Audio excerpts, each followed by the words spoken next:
আচ্ছা বাবা, তোমাকে কতবার বলেছি এভাবে প্রতি মাসে ফোন করে বিরক্ত করবে না।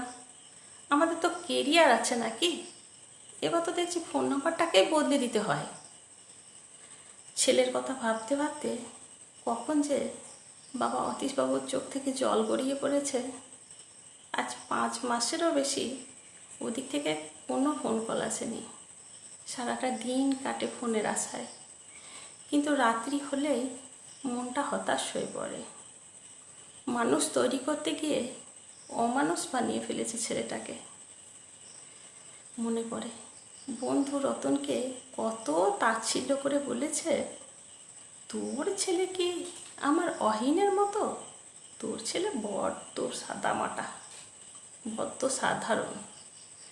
সেদিন অসুস্থ হয়ে পড়ায় সেই বড্ড সাধারণ ছেলেটাই নার্সিংহোমে ভর্তি করে সুস্থ করে নিজের বাড়িতে এনে রেখেছে। অহিন যখন চাকরি পেল তখনও কত গর্ব অতীশবাবুর।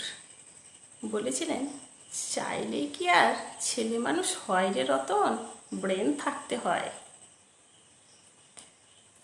অমল পড়াশোনায় খারাপ ছিল না।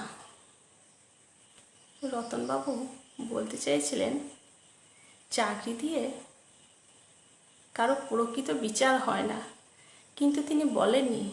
আসলে তিনি বিশ্বাস করতেন, চুপ থাকলে সময় সে উত্তর দেবে। আজ সময় সে উত্তর দিয়েছে। কমল এগিয়ে না এলে আজ তার সুস্থ হওয়া হতো না। এসব কথা ভাবতে ভাবতে কমলের 2 বছরের ছেলে এসে আধো আধো সুরে বলে, দাদু, তোমার মাথায় ব্যথা করছে না পায়ে? আমি একটু টিপে দিই।